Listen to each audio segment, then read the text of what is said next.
This is Project Management for You.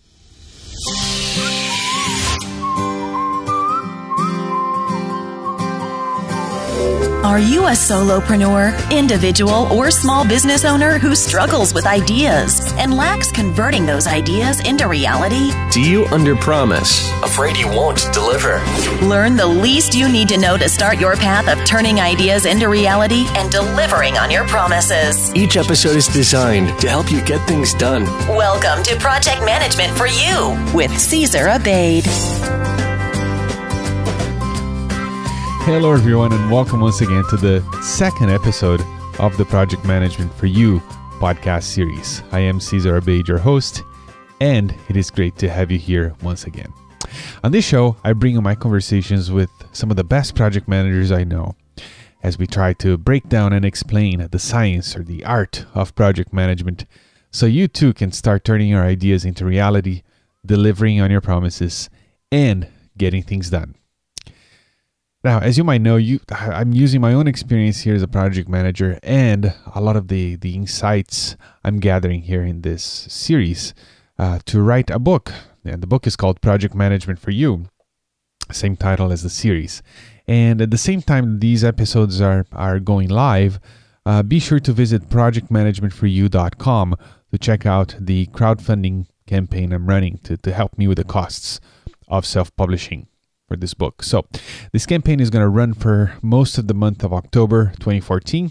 So if you are listening during this time, I'd appreciate your support. So visit projectmanagementforyou.com for more details. And let's talk about today's show. Today, I bring you the inspiring Susanne Madsen, and we will break down project management and explain it to you. Susanne Madsen specializes in helping project and change managers improve their leadership skills so they can gain control of their projects and fast-track their career. She is a project leadership coach, trainer, and consultant, and the author of the Project Management Coaching Workbook, 6 Steps to Unleashing Your Potential, in which she shares her experience of over 17 years in managing and rolling out large programs for large organizations. Today's special guest and project manager extraordinaire is up next. Hello, Susanne. How are you? Hello, Cesar. I'm very well. How are you? I am doing great. It's so great to talk to you again. You were on the Project Management for the Masses podcast, and that episode was really popular with my audience there. So I'm really happy to have you on the line again to talk about project management for you. Well, I'm certainly very happy to be back. You are a fantastic interview, and you have a really good voice on radio, on a podcast. So it's a pleasure. Oh, thank you. It's all the equipment, you know. Absolutely. Susanne, you are a project manager. You talk to a lot of project managers. You talk about project management. You have written books on project management. And here with this series, I'm trying to bring some of these ideas that have helped professionals and corporations so much in the past decades. I'm trying to bring some of these ideas to everyone because I was one in the crowd, and when I found project management, it really it changed my life. It changed my career, changed my work, and everything that I do now because I see it through the lens of project management. So, you as a project manager, how would you define it? I mean, by it I mean project management to the layperson.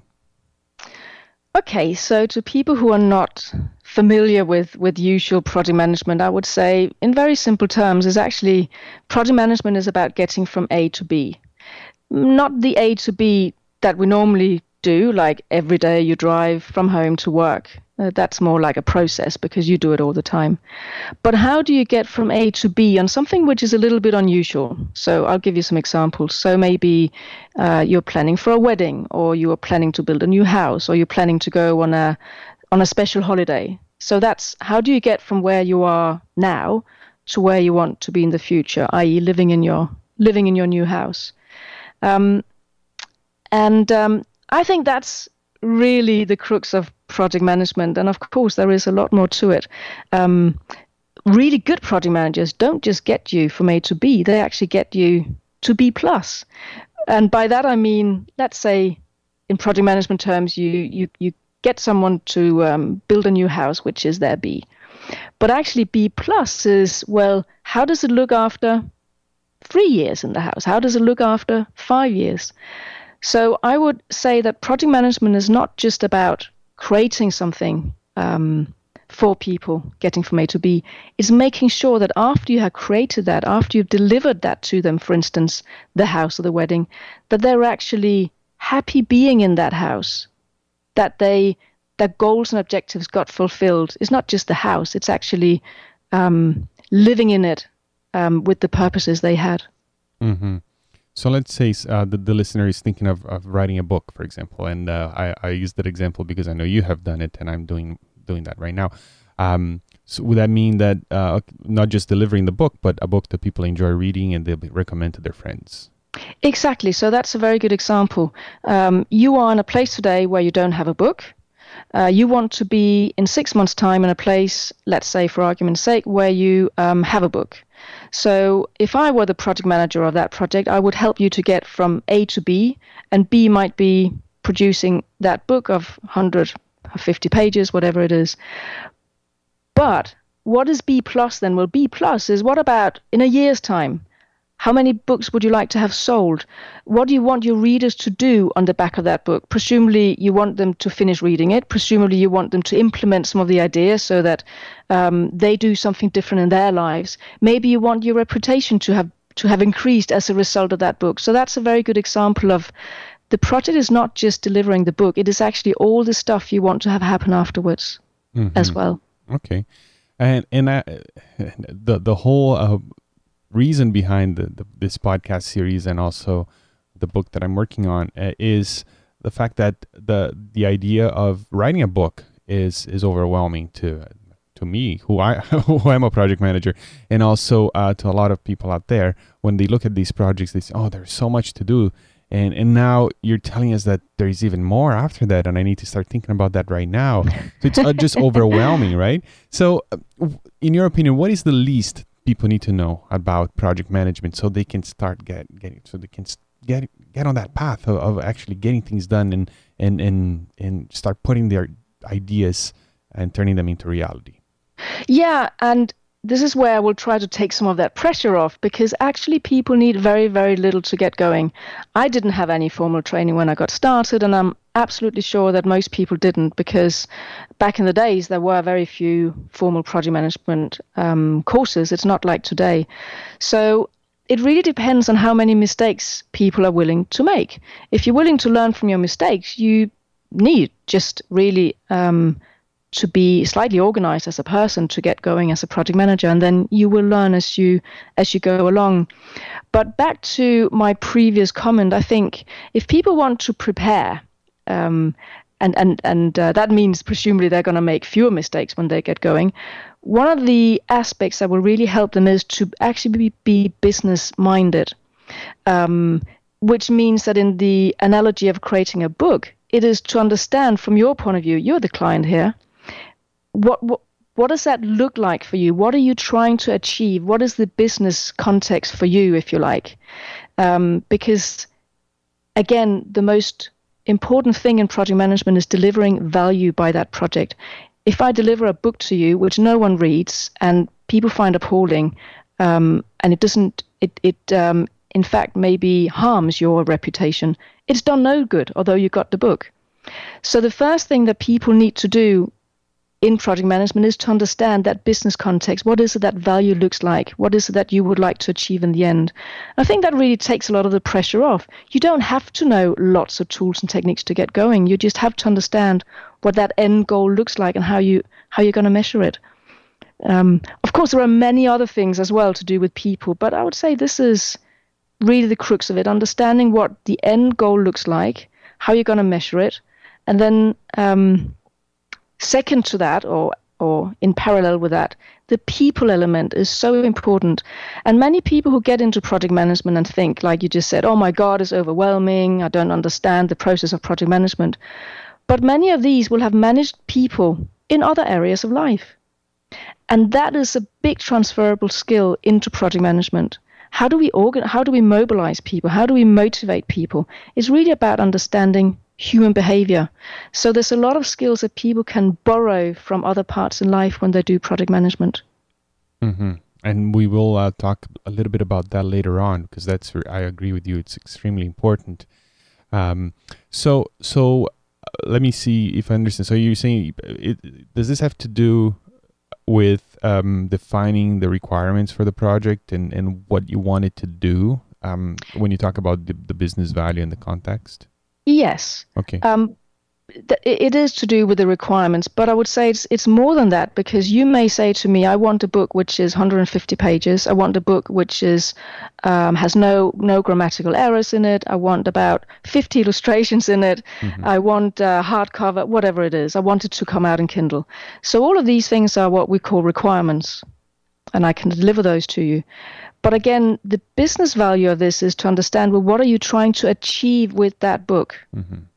So it's understanding, do you want your reputation to go up as a result of it? Do you want it, what do you want it to do for you? How many copies are you going to sell? Which is the following on, which is the business value of it.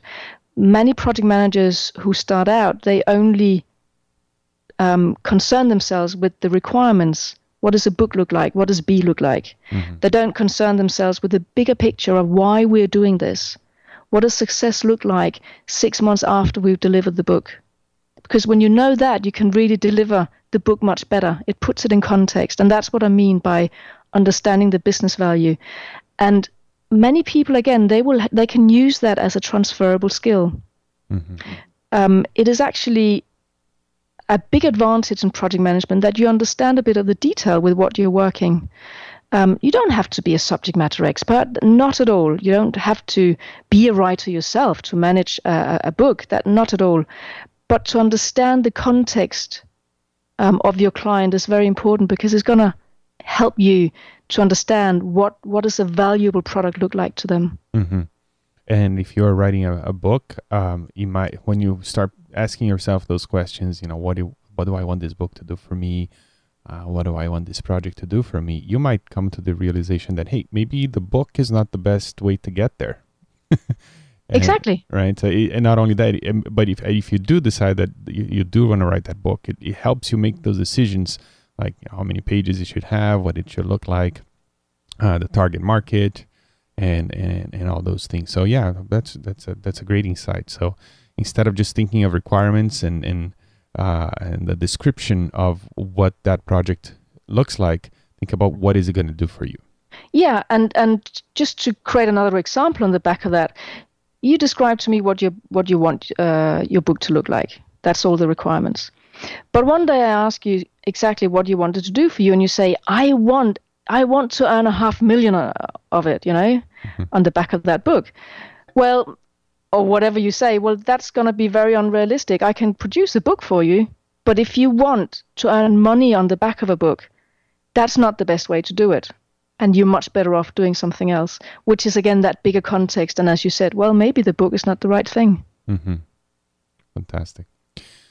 Okay, so and we touched on this, but I always say that, project management, one definition for it is the process of bringing an idea to reality. Right.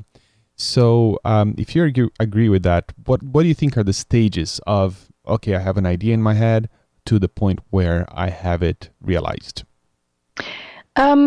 Yes, and of course that's right. It's about bringing an idea to reality, which I think is the same as getting from A to B, really. A, you don't have an idea, and B, you have it out there. So let's generalize a bit and look at it from a very high level. I would say that the very first part of that, the very first stage, as you call it, is to define that idea. So what does it look like? What is it that you want to achieve with this?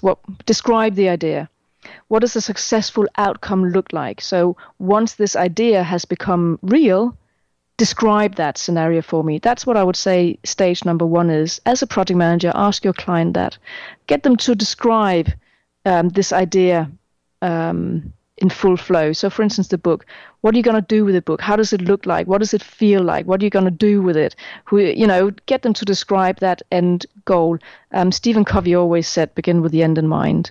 And that's the first stage. Begin with the end in mind. understand who will benefit from it, apart from yourself. In the example of the book, what about the reader?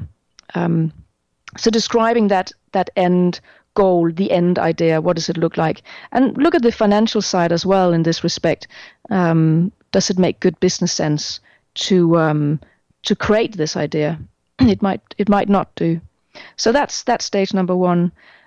Stage number two, once we know what we're aiming for, what the idea is, I would say it's about getting back to my A to B here. How do we get there? How do we get from A to B? Which is more detailed project management. This is probably, I would say, one of the more, from a process point of view, the more heavier project management stages, which is about planning how you're going to get there. So it's about looking at the resources you're going to need, meaning anything from materials to people to money to fund this. What expertise are you going to need in order to create this? How much money you're going to need? How much time you're going to need? And how are you going to bring about this book? So it's all the detailed planning. And in project management, there is a lot of tools and techniques that will help you with this. But this is stage number two, I would say. It's how you're going to get from A to B. It's defining the project, not the idea, but the project. And then for me, stage number three is probably a little bit atypical, I would say. So the listener needs to be aware that what I'm saying next is not necessarily what everyone would say. But I think stage number two is creating a prototype.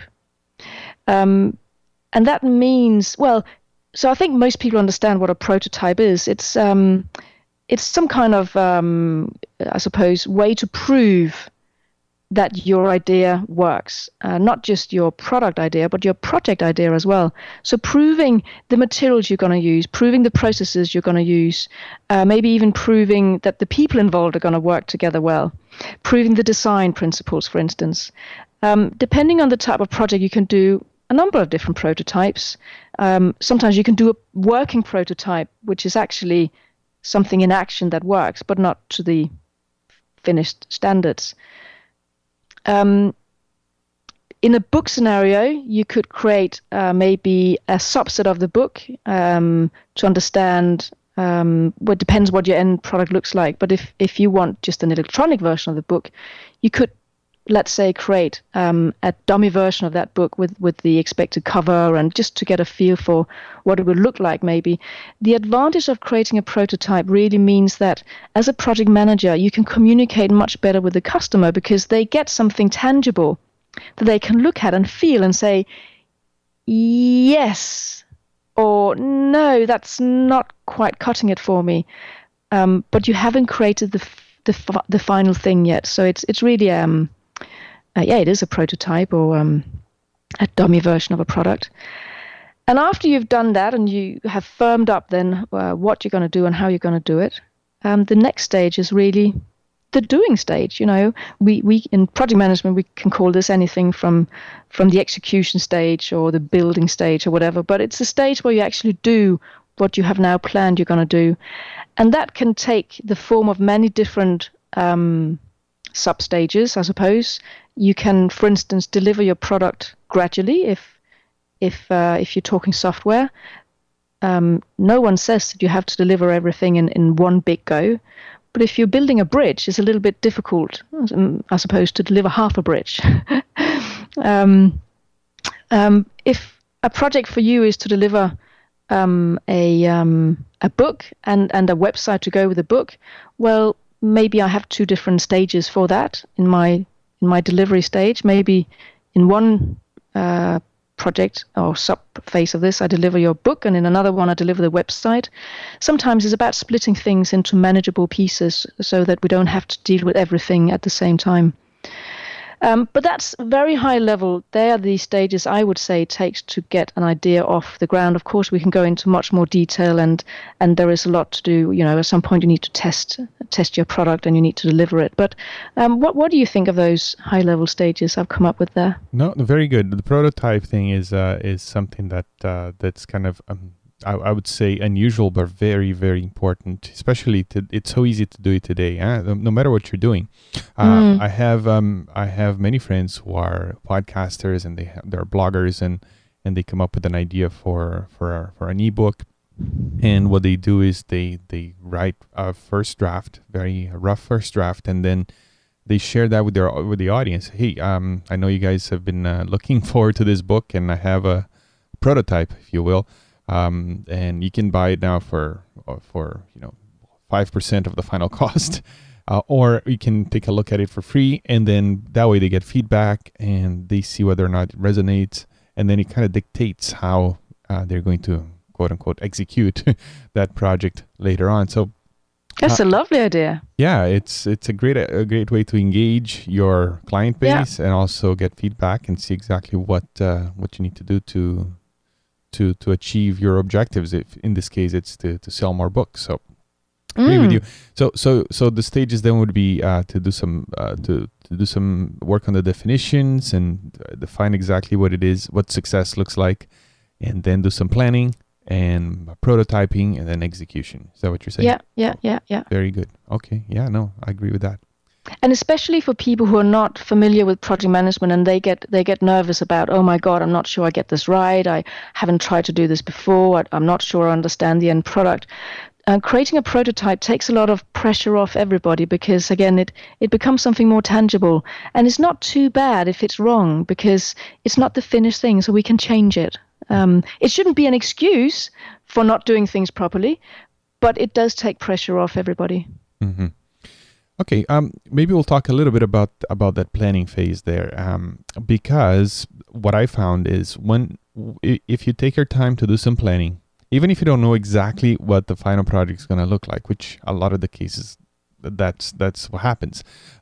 If you take your time to do your planning and you plan the work you're going to do, at least for the next week, for example, and then you work on that plan, for me at least, it takes a lot of the overwhelm out of the equation, because now I'm just going through checkboxes that I need to check off, and I don't have to think about what to do next because I've already thought about it. Especially in this planning phase, is there a technique or some tool from the project management world that you could recommend to everyone to maybe help with that, either the planning or the execution part of the project?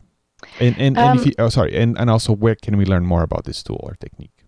Yeah, so I train quite a few project managers now, and I do a lot of high-level leadership. That's most of what I do. But I also actually train project managers in some fundamentals because there's a big need for that out there. And as part of that, we go through an exercise, which I'll share with your listeners. Actually, what we do is we plan out a wedding. And we go through a 7-step exercise to plan it. And it always works really well. And the participants get a real aha experience. They're like, oh, my God, it's not as complex as we thought. So let me talk you through that process.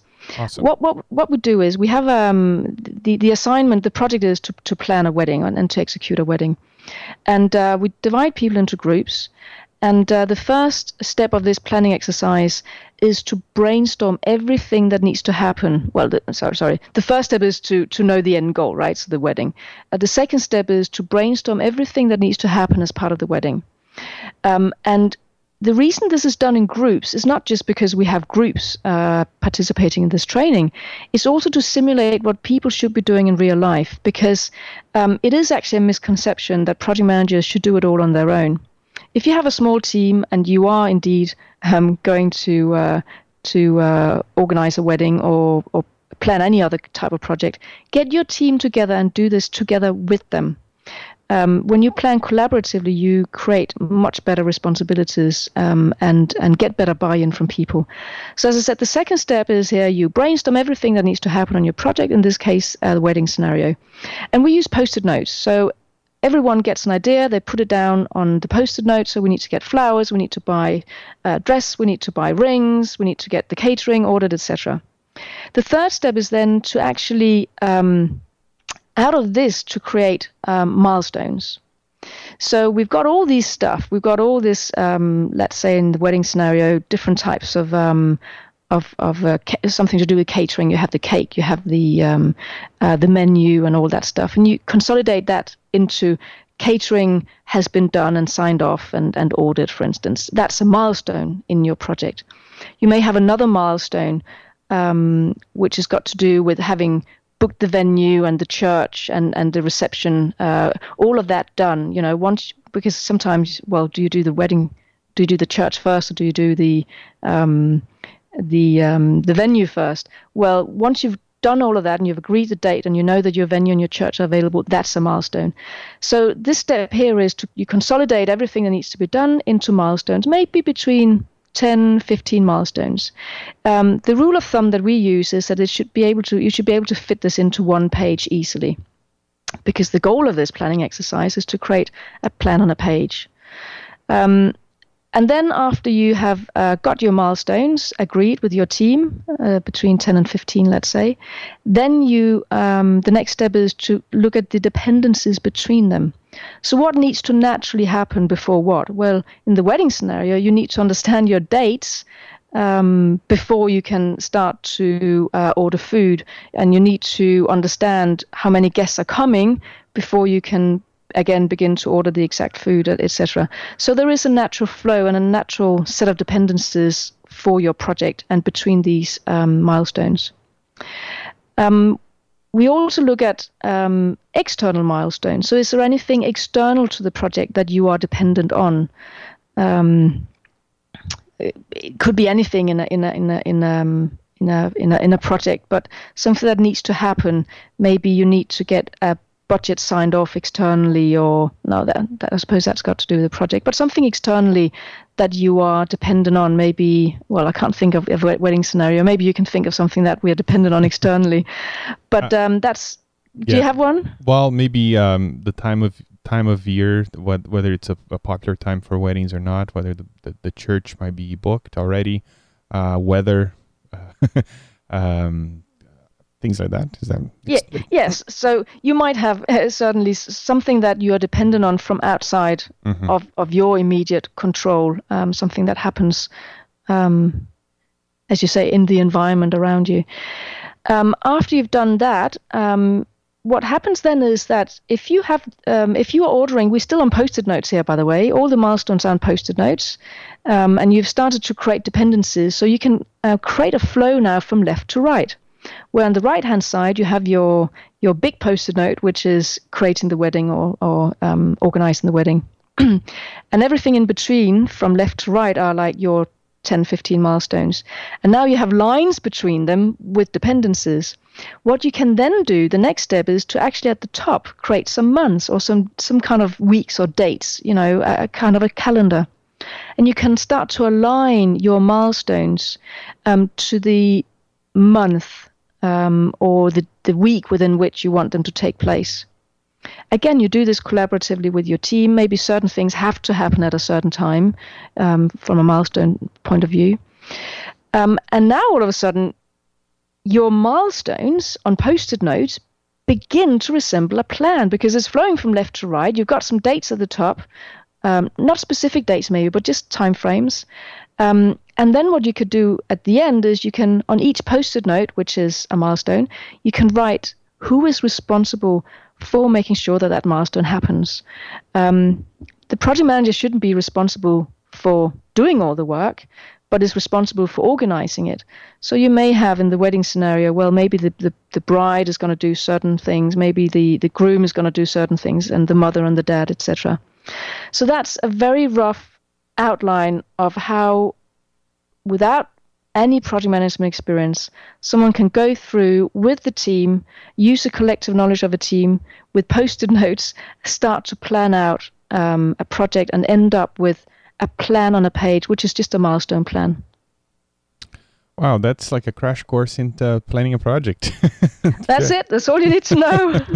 So, Susanne, is this something that you teach online or just in person? How can people get in touch with you to maybe go through that exercise somewhere?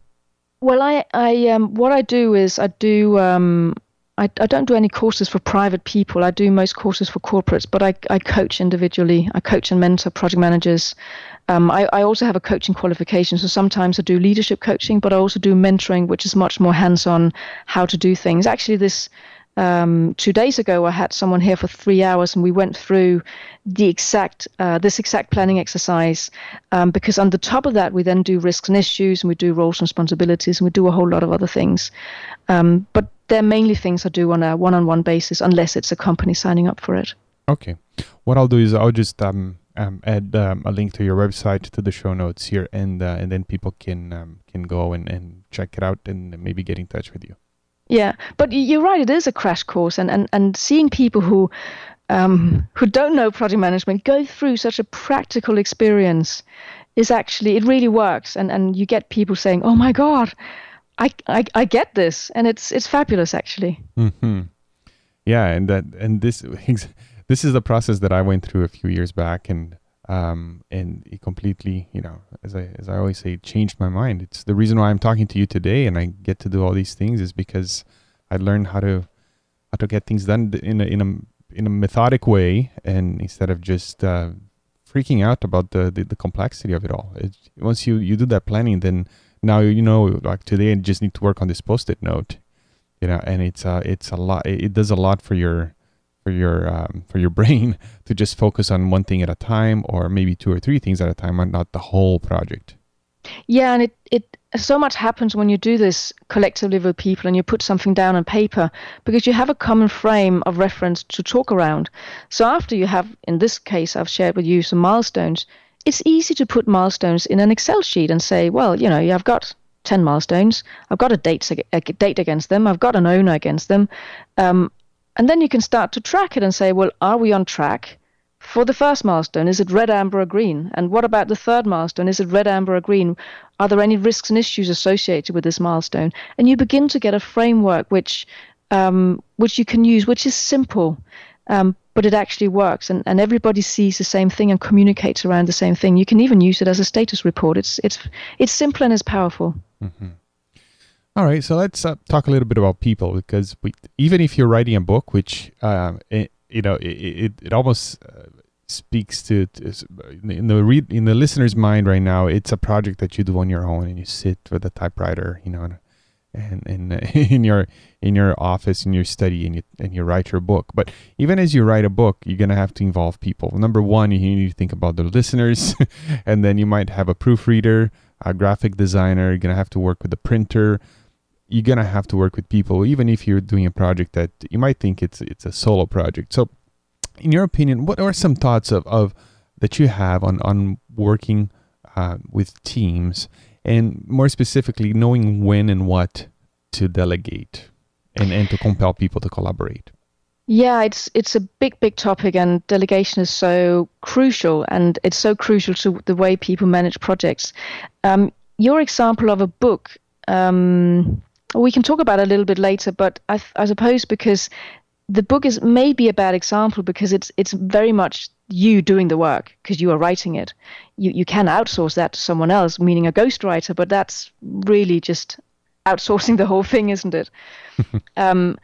Most projects where you have a true, I suppose, team effort on, let's say you have co-authors, that may be a good analogy, where you actually collaboratively write a book. That may be a better way to illustrate having a team around it.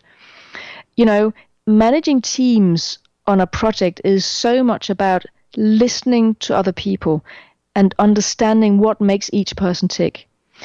In the good old-fashioned way, you would have a project manager who would tell other people what to do. Let's say you have 10 people completing each of your chapters in your book, and you would just say, Peter, you do chapter number 1, and, maybe not quite as stringent as that, but basically you do as you're being told. I'm paying you for doing chapter number 1, so you're doing chapter number 1 by October 1st. End of story.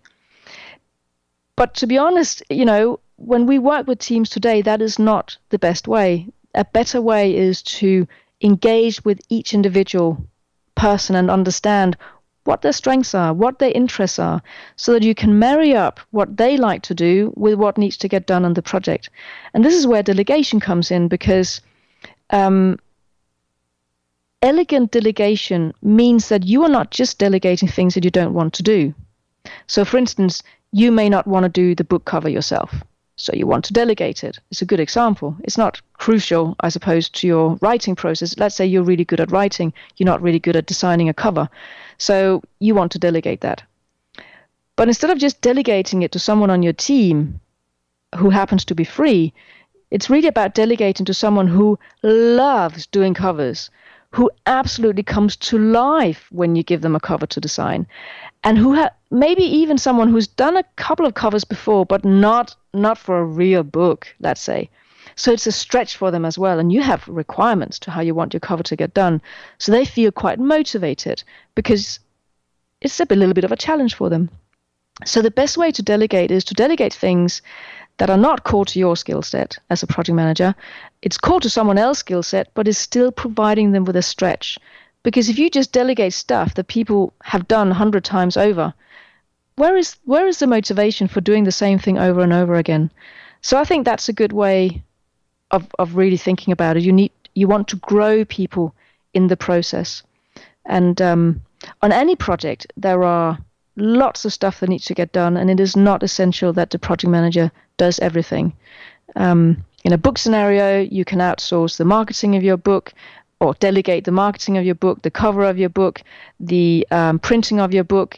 Some people do it all themselves, but if you're talking about a self-published book, you can delegate a lot of that, and you would delegate it to people who have the skills in that area. Mm-hmm.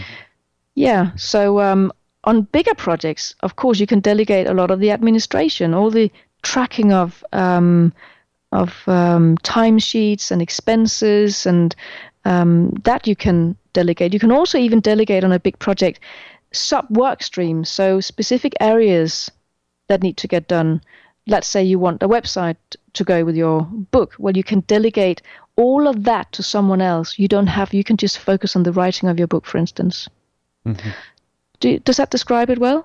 Yeah, it does. Yeah, and finding people on your team that have the right skill and passion to do those tasks, and then for them it's a joy to participate. They feel like they're bringing their best to the project, and I like when you say give them let's say somebody who's a good designer but has never designed a book cover. So now you're stretching them a little bit, but on their strengths, not giving them something that it's not their strength, correct? Yeah, exactly. Mm-hmm. I also one can think about delegation in terms of competence versus confidence. So if you delegate something to someone, how competent are they in this area? Is it their core skill or not? If it's not a core skill of theirs, maybe they haven't tried this before, you can give them more instruction. But if they are very competent, you don't have to instruct them very much. You can let them run with it. Some people delegate and they just expect people to understand what they want. They don't give enough instruction. So it's very important to check in first. How competent is the person I'm delegating to? Meaning, how much do I need to instruct them in the process? And the other angle is their confidence. How confident or driven is this person I'm delegating to? If they are not very confident, you need to build them up and give them small steps at the time to execute so that you can build their confidence in the process. If they're very confident, don't worry about it. Just throw it over the fence. So they're really good pointers as well when one is delegating. Mm-hmm. Susanne, thank you so much. This is fantastic value that you delivered here. And I will be, as I write this book, you can expect me to send you an email here and there because you've done it before and you're fantastic at it. So, Susanne, do you have a final thought for the listener who wants to learn and use project management to move forward in life, to get things done and to deliver on their promises? I suppose to take some of the pressure off again, people who haven't done this before, I would say by all means study basic project management practices as you said yourself. It does help to just get a basic grip on planning techniques, but don't overdo it. You just need enough process to get the job done. It's not actually all about the process. It is all about people. So if anything, just focus on people and on leadership, on leading people. Ask yourself, what's the human behavior behind all of this? Try to get below the bonnet. That's where I believe the good project managers come in, and that's the advice I want to give to people. Yes, you need enough process to get the job done, but it's really all about people. So tune in, understand what is in it for each person on your team. That's the way to motivate people. And then finishing off where we began about the business value, get to understand the business domain you're operating in, and you'll be off to a flying start. Thank you, Susanne. Susanne, if people want to learn more about you and the great work that you're doing, where should they go? They should go to my website, which is SusanneMadsen.com, and I will spell that for good measure, SusanneMadsen.com.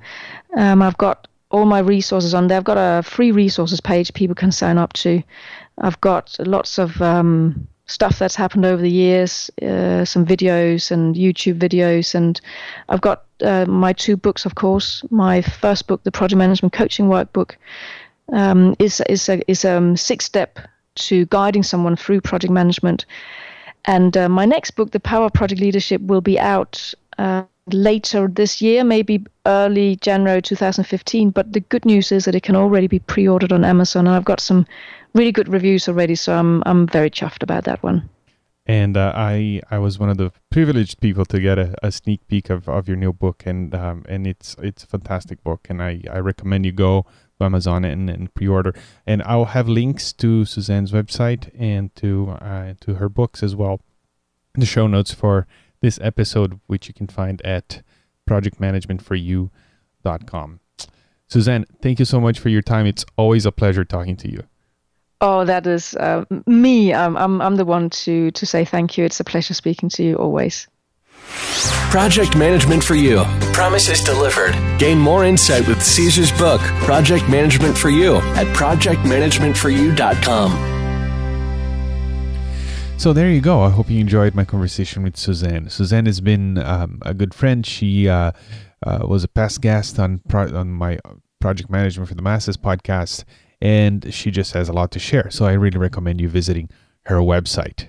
Now, if you enjoy what you're hearing here and you like to take it a step further and get a step-by-step approach to using project management to start turning your ideas into reality, delivering on your promises, and getting things done, head on over to projectmanagementforyou.com and consider backing this project. This is a crowdfunding campaign, so it means that if the fund goal is not met, then I don't get any of the funds. So it's really important that if you believe in this project and you'd like to help out, for you to go there and maybe pre-order a few copies of the book or back the project or support in any way that you can. So if you are listening to this podcast in the month of October 2014, you can go to projectmanagementforyou.com and you'll be able to back the campaign right there. And if you're listening to this episode way into the future, you'll be able to get a copy of the book at that address as well, projectmanagementforyou.com. So that's it. That's what I have for you today. So have a great day, and I'll talk to you next time, which is tomorrow. And until then, remember that life is a project and you are the manager. Ciao, ciao. Thank you for listening. Tune in next time for more inspiring interviews and key information to help you get things done. Want to learn more? Go to projectmanagementforyou.com and order Caesar's book, Project Management for You. Your path of turning ideas into reality starts now.